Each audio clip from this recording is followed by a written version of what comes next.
할렐루야. 우리 옆분들과 인사하실 때 당신을 향한 하나님의 사랑은 측량할 수 없습니다, 이렇게 한번 인사하실까요? 네. 우리들의 삶의 형편과 상황과 상관없이 그 어떠한 것도 하나님의 사랑에서 우리를 끊을 수 없음을 믿으시고 또 하나님의 사랑 가운데 풍성한 은혜를 누리며 살아가시기를 주님의 이름으로 축원합니다. 우리 부활절을 지냈죠. 부활의 사건이 실은 부활 주일만 된 것이 아니라, 기억하는 것이 아니라 우리가 매 주일마다 주님의 부활을 기억하는, 또 감사하며 축하하는, 또 찬양하는 예배가 풍성해지시기를 또한 주님의 이름으로 부탁을 드립니다. 예수님께서 부활하신 후 승천하시기 전까지 40일 동안 나타나셨죠. 많은 증거로 친히 살아계심을 보여주셨습니다. 사도 바울은 예수님의 부활하심에 대해서 이렇게 증거하고 있습니다. 장사 지낸 바 되셨다가 성경대로 사흘 만에 다시 살아나사 게바에게 보이시고 후에 12 제자에게와 그 후에 500 형제에게 일시에 보이셨나니 그 중에 지금까지 대다수는 살아있고 어떤 사람은 잠들었으며 그 후에 야고보에게 보이셨고 그 후에 모든 사도에게와 맨 나중에 만삭되지 못하여 난 자 같은 내게도 보이셨다라고 고백하고 있습니다. 고린도전서 15장 4절로 8절의 말씀입니다. 예수님의 부활을 경험하고 또 부활하신 주님을 믿는 사도 바울의 입장에서는 이것은 결과적으로 쓰여진, 고백되어진 진술이기에 그 말씀만을 보면 모두가 그렇게 쉽게 믿었겠구나 라고 생각할 수 있습니다. 하지만 사실은 예수님의 제자들조차도 예수님의 부활의 사건을 경험하면서 처음부터 믿지는 못했다는 것이죠. 마가복음에 의하면 예수님께서 살아나신 후에 막달라 마리아에게 처음 보이셨습니다. 이에 마리아가 가서 예수님과 함께 하던 사람들이 슬퍼하고 울고 있을 때에 주님이 살아나셨다는 사실을 알립니다. 하지만 그들은 예수님께서 살아나셨다는 것과 마리아에게 보이셨다는 것을 듣고도 믿지 않았다라고 마가복음 16장 9절로 11절에 기록합니다. 그 후에 11제자가 음식을 먹을 때 예수님께서는 그들에게 나타나셔서 그들의 믿음 없음과 마음의 완악함을 인하여 꾸짖고 계시죠. 이는 예수님께서 살아나신 것을 본 사람들의 말을 믿지 않았기 때문이다 라고 성경은 전해줍니다. 또 마태복음에서는 11제자가 갈릴리에 가서 예수님께서 지시하신 산에 이르러 예수님을 뵙고 경배하나 아직도 의심하는 사람들이 있었다 라고 기록하고 있습니다. 마태복음 28장 16절로 17절의 말씀인데 그 마태복음에 아직도 의심하고 있는 그 시점을 보면 오늘 함께 읽으신 본문의 사건 이후의 일입니다. 시간이 지난 후의 일이에요. 그랬음에도 불구하고 예수님의 부활을 진정으로 믿는 것이 쉬운 일은 아니었다라는 말입니다. 예수님의 부활을 의심했던 사람이 도마 한 사람이 아니었습니다. 분명히 마태복음의 말씀에는 의심하던 사람들이라고 복수형으로 쓰고 있기 때문입니다. 오늘 본문이 일어난 사건의 배경을 누가복음에서는 조금 더 자세하게 설명하고 있습니다. 제자들은 이미 막달라 마리아를 통해서 예수님께서 부활하셨다라는 소식을 전해 들은 상황입니다. 그럼에도 여전히 예수님의 제자들은 예수님의 부활을 믿지 못하고 있었죠. 누가복음 24장 36절로 43절의 말씀에 보면 부활하신 예수님께서 친히 제자들 가운데 서서 말씀하셨습니다. 너희에게 평강이 있을지어다. 그런데 제자들의 반응이 어떻습니까? 놀라고 무서워했다고 했습니다. 왜냐하면 그 보는 것을 영으로 생각했기 때문입니다. 예수님께서 말씀하시죠. 너희들 어찌하여 두려워하느냐? 어찌하여 마음에 의심이 일어나느냐? 내 손과 발을 봐라. 그리고 나인 줄 알아라. 나를 만져봐라. 영은 살과 뼈가 없으되 너희가 보는 바와 같이 나는 있느니라. 이렇게 말씀하시죠. 그리고는 이 말씀을 하시고 손과 발을 보여주셨습니다. 그런데 제자들이 너무 기쁨으로 아직도 믿지 못하고 놀랍게 여겼다. 성경은 그렇게 기록합니다. 예수님께서는 그 사실을 믿지 못하는 제자들을 위해서 먹을 것을 찾으셨고 구운 생선 한 토막을 받으사 그것을 직접 드셨습니다. 믿지 못하는 이유가 너무 많죠. 가지가지입니다. 너무 기쁨으로 아직도 믿지 못했다. 오늘 본문으로 돌아가 보면 부활하신 예수님께서 제자들에게 나타났을 그 처음 나타나실 때에는 도마가 함께 있지 않았습니다. 다른 제자들이 도마에게 이렇게 전하죠. 우리가 주를 보았노라. 그런데 도마의 반응을 보십시오. 내가 그의 손의 못자국을 보고 또 내 손가락을 그 못자국에 넣으며 내 손을 그 옆구리에 넣어보지 않고서는 믿지 아니하겠노라. 여러분 생각해 보세요. 그도 그럴 것이 예수님의 죽음을 보았다면 정말 처참한 죽음 아닙니까? 그러니 그렇게 처참하게 죽으신 주님이 사셨다는 말도 안 되는 이야기 하지 말아라 라는 것이죠. 분명히 십자가에 못 박히실 때 손에 구멍 나는 거 봤지 않느냐. 한 군인이 창으로 옆구리를 찌를 때에 물과 피가 쏟아져 내리는 것을 보지 않았느냐 라는 것입니다. 그런데 그렇게 죽은 예수님이 무슨 수로 다시 살아난다는 말이냐. 아마도 처음 제자들의 대부분은 이 도마처럼 쉽게 믿지는 못했던 모양입니다. 그래서 부활하신 주님을 보면서도 놀라고 오히려 기쁨으로 믿지 못했던 것입니다. 그런데 저는 오늘 도마의 표현에 한번 주목해 보고 싶습니다. 믿지 못하겠다, 믿을 수가 없다 라고 말하지 않았습니다. 믿지 아니하겠노라.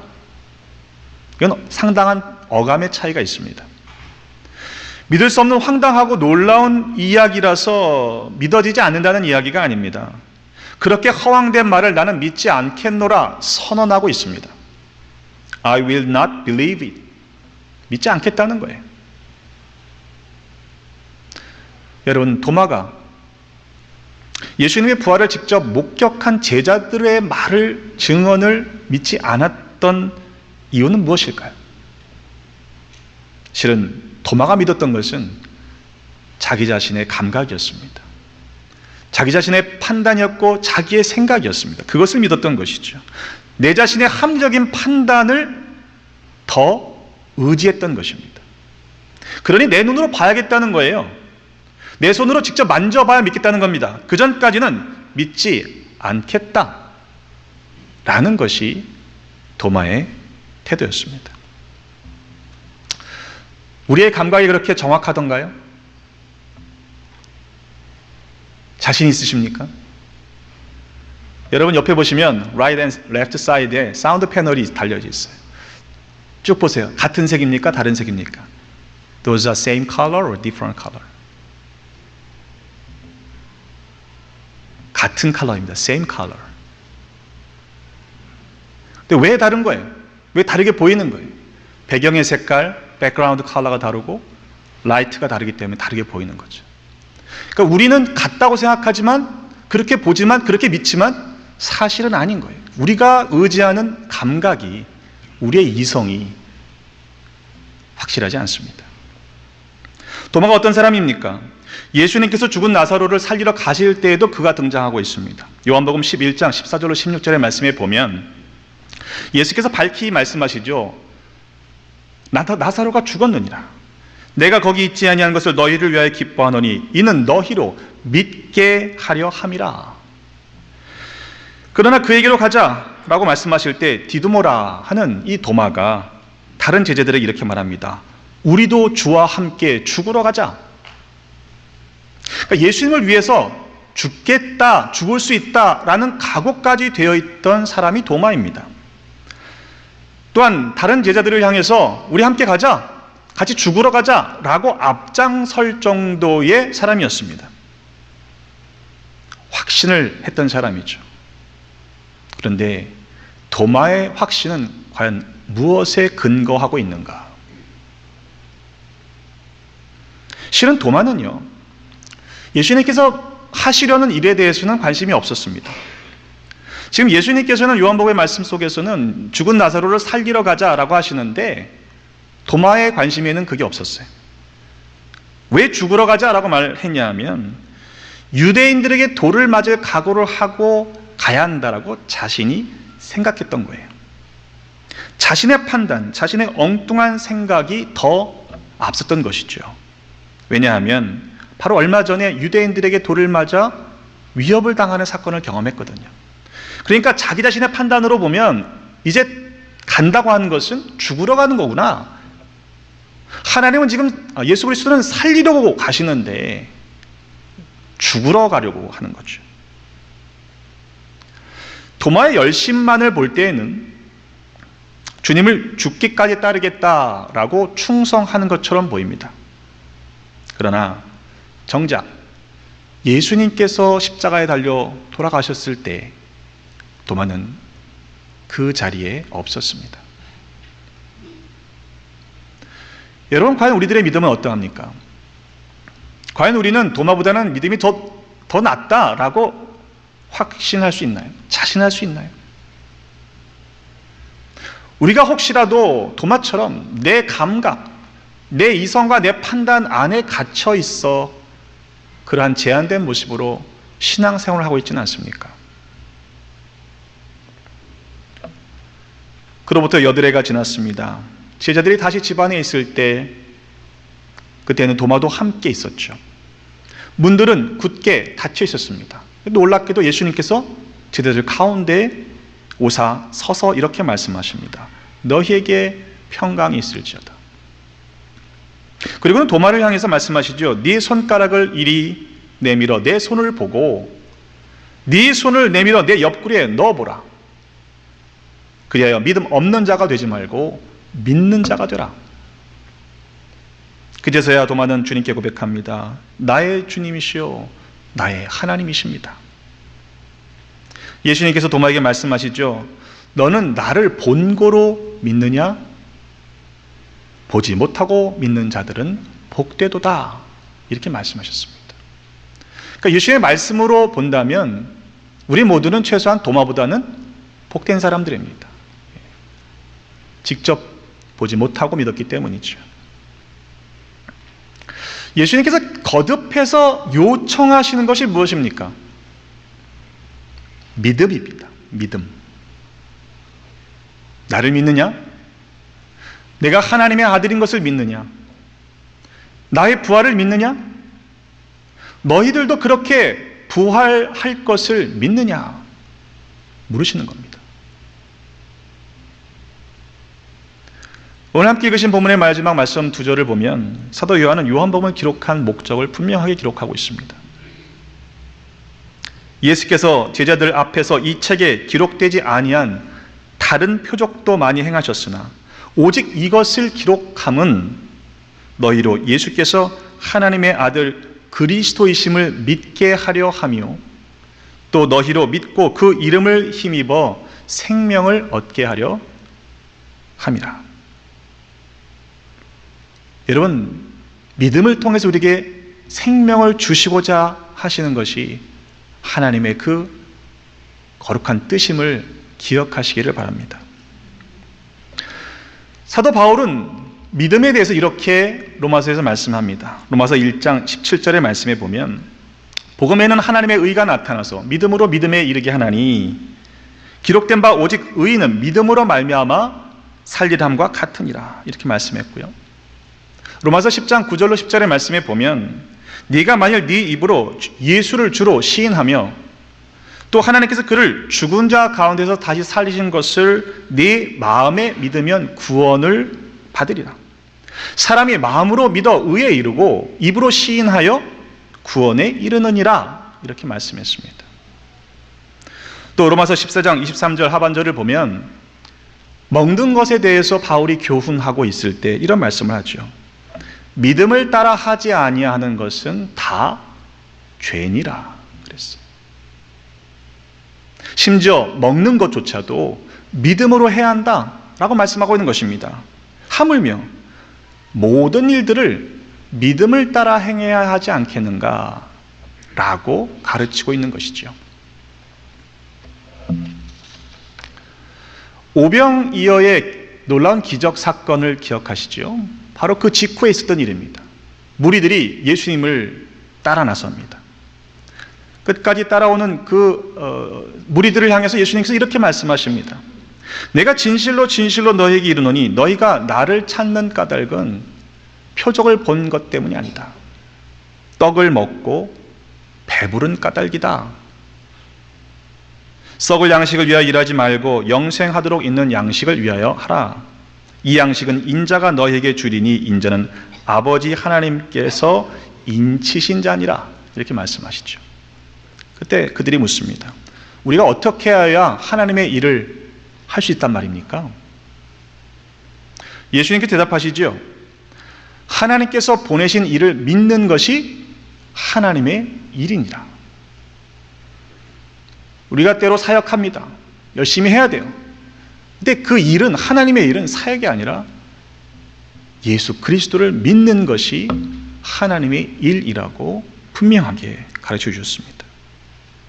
계속된 대화 가운데 예수님께서 그 무리들에게 말씀하시죠. 나를 보내신 이의 뜻은 내게 주신 자 중에 내가 하나도 잃어버리지 아니하고 마지막 날에 다시 살리는 이것이니라. 내 아버지의 뜻은 아들을 보고 믿는 자마다 영생을 얻는 이것이니 마지막 날에 내가 이를 다시 살리리라. 그렇게 말씀하셨습니다.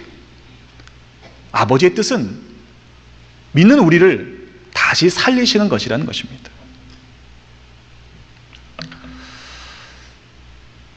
예수님의 부활을 경험한 초대교회 사도들의 이야기가 사도행전에 기록되어 있죠. 베드로가 성령 충만하여 부활하신 주님을 증언합니다. 사도행전 2장 32절로 말씀의 이후를 보면 이 예수를 하나님이 살리신지라 우리가 다 이 일의 증인이로다. 그런즉 이스라엘 온 집은 확실히 알지니 너희가 십자가에 못 박은 이 예수를 하나님이 주와 그리스도가 되게 하셨느니라. 그들이 그 말을 들을 때 마음에 찔렸다고 성경은 기록합니다. 그래서 베드로와 다른 사도들에게 물어보죠. 형제들아, 우리가 어찌할꼬? 베드로가 대답합니다. 너희가 회개하여 각각 예수 그리스도의 이름으로 세례를 받고 죄 사함을 받으라. 그리하면 성령을 선물로 받으리니 이 약속은 너희와 너희 자녀와 모든 먼데 사람 곧 우리 주 하나님이 얼마든지 부르시는 자들에게 하신 것이라. 이렇게 여러 말로 확증하고 권하여 말하면서 너희가 이 패역한 세대에서 구원을 얻으라. 이렇게 말씀합니다. 그 말을 받은 사람들이 그날에 세례를 받았습니다. 그리고 이날 신도의 수가 3,000명이나 더해졌다라고 성경은 전해주고 있죠. 이런 일들이 계속 일어나는 겁니다. 여러분 생각해 보세요. 예루살렘 성에서 3,000명씩 세례를 받고 신도가 되고 5,000명이 하나님 앞에 돌아오는 그런 역사들이 이어진다고 생각해 보세요. 사도행전 6장 7절에 보면 하나님의 말씀이 점점 왕성하여 예루살렘에 있는 제자의 수가 더 심히 많아졌다라고 성경은 전해주죠. 엄청난 부흥이 일어납니다. 그런데 7장에 가보면 이 베드로의 말씀에 반응했던 사람들과는 전혀 다른 반응을 하는 사람들을 보게 됩니다. 스데반의 설교를 들은 사람들이죠. 스데반이 아브라함 때부터 그 줄줄이 역사를 요약해 가면서 말씀을 듣는 사람들의 심령을 찌르는 아주 강력한 메시지를 선포합니다. 사도행전 7장 52절로 58절의 말씀에 보면 너희 조상들이 선지자들 중에 누구를 박해하지 아니하였느냐? 의인이 오시리라 예고한 자들을 그들이 죽였고 이제 너희는 그 의인을 잡아준 자요 살인한 자가 되나니 너희는 천사가 전한 율법을 받고도 지키지 아니하였도다. 그들이 이 말을 듣고 마음에 찔렸다고 그랬습니다. 그들도 마음이 찔렸어요. 그들이 이 말을 듣고 마음이 찔린 것까지는 베드로의 메시지를 듣고 마음이 찔렸던 사람들과 똑같습니다. 성령께서 좌우의 날성검과 같은 말씀으로 저들의 심령을 깊이 찔러서 깨닫게 하시는 것이죠. 마음이 찔렸다 하면 어떻게 하면 됩니까? 베드로의 말씀을 듣고 마음이 찔렸던 사람들이 회개하여 예수 그리스도의 이름으로 세례를 받고 죄 사함을 받은 것처럼 그렇게 하면 되는 거잖아요. 베드로의 말을 듣고 그 마음에 찔렸던 사람들은 세례를 받고 죄 사함을 얻고 예수를 믿는 신도가 되었잖아요. 하지만 스데반의 이 말을 듣고 마음에 찔렸던 사람들은 전혀 다른 반응을 하고 있습니다. 그를 향하여 이를 갈았습니다. 그들이 큰 소리를 지르며 귀를 막고 달려들었습니다. 일제히 스데반에 달려들어 성 밖으로 내치고 돌로 쳐 죽였습니다. 여러분, 하나님께서 하시는 일과 사단이 하는 일은 정반대입니다. 명확한 차이가 있습니다. 하나님께서는 믿음으로 말미암아 구원을 얻게 하십니다. 그 이름을 힘입어 생명을 누리게 하십니다. 반면에 사단인 회방꾼 사단은 의심하게 만들지요. 믿지 않겠다 라고 하나님과 우리와의 사이를 이간질시킵니다. 큰 소리를 지르며 귀를 막고 말씀을 듣지 못하게 합니다. 결국 달려들어 죽이는 불의의 도구로 살아가게 만드는 것입니다. 베드로의 말씀을 들었던 사람들, 그래서 마음이 찔던 사람들과 스데반의 말씀을 듣고 마음이 찔던 사람들의 조건이 달랐을까요? 아니요. 상황과 조건은 똑같습니다. 주어진 기회는 같았다는 이야기입니다. 하지만 같은 상황과 같은 조건에도 저들은 정반대의 선택을 했던 것이죠. 엄밀하게 말하면 스데반의 말씀을 들은 사람들이 조건이 더 좋았을 수 있죠. 왜? 예루살렘 성에서 일어나는 많은 일들을 보았잖아요.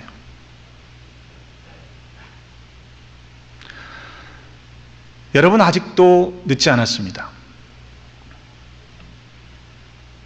내가 교회에 나오는데 예배를 드리긴 하는데 아직도 예수님을 나의 진정한 구주로 믿지 못하시는 분들이 있습니까?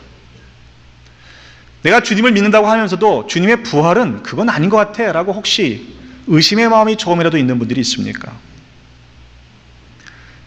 내 믿음의 대상이 정말로 하나님인지 하나님의 아들 예수 그리스도이신지 여러분 점검해 보시기를 부탁을 드립니다.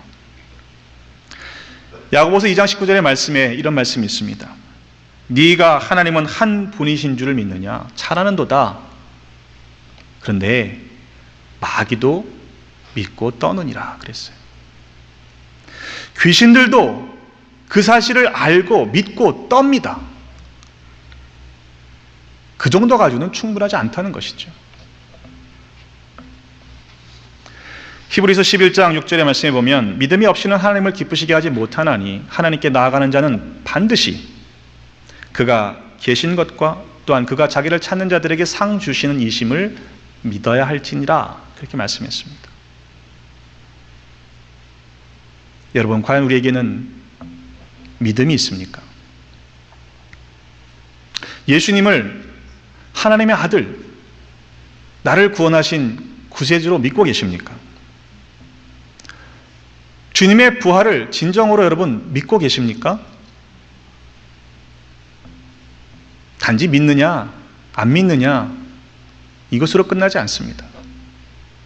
우리의 믿음은 결국 죽느냐 사느냐, 그것도 영원히 영벌에 처할 것인가 아니면 영원히 영생에 거할 것인가를 구분하기 때문입니다. 적당히 사람들의 눈을 피하면서 믿음이 있는 척하며 살 수 있습니다. 그러나 하나님의 심판대 앞에 섰을 때 그 모습은 낱낱이 드러나게 된다는 사실을 여러분 잊지 말아야 할 것입니다. 전에 내려오는 전승에 의하면 이 도마는요, 의심이 많던 그 도마는 인도에까지 가서 복음을 전하다가 또 가난한 사람들을 구제하다가 순교했다라고 전해집니다. 제자들 가운데 예수님의 부활을 마지막으로 목격했죠. 11제자 가운데. 그 의심했던 도마는요, 실은 제자들 가운데 가장 먼 곳까지 이르러 복음을 전하다가 순교했던 것이죠. 우리가 어찌할꼬? 우리가 어찌할꼬? 여러분 어떻게 살아가시겠습니까? 우리 남은 인생을 또 주님 다시 오시기 전까지 여러분 어떻게 살아가시겠습니까? 바라기는 우리 모두가 부활의 증인으로 살아가시기를 주님의 이름으로 축원합니다. 여러분 부활의 증인이란 얘기는요, 부활하신 주님을 만났다는 것을 전제합니다. 아직도 주님을 만나지 못하셨습니까? 여러분 구하세요. 그리고 부활하신 주님을 만나셔야 합니다. 그리고 예수 그리스도를 믿고 그 이름을 힘입어 생명을 누리시기를 주님의 이름으로 축원합니다. 우리 자신의 이성이나 판단을, 감각을 믿는 것이 아니라 주님을 믿고 믿음으로 행하며 살아갈 때에 하나님께서 우리를 기뻐하시며 우리에게 생명을 더욱 풍성히 허락하실 줄로 믿습니다. 그런 은혜를 누리시는 우리 모두가 되시기를 다시 한번 주님의 이름으로 축원합니다. 기도하겠습니다. 하나님, 우리에게 예수 그리스도를 믿게 하시고 구원의 은총을 허락하시며 풍성한 생명을 누리게 하시니 감사드립니다. 그러나 여전히 나 자신의 생각과 판단이 앞설 때가 많고 의심하고 믿지 못할 때가 많았음을 고백하며 회개합니다. 이후로는 하나님께서 기뻐하시는 믿음의 삶을 살게 하시고 허락하신 영생의 복을 누릴 때까지 우리 모두가 믿음으로 승리하게 하여 주옵소서. 사망 권세를 이기시고 부활하신 예수 그리스도의 이름으로 기도드립니다.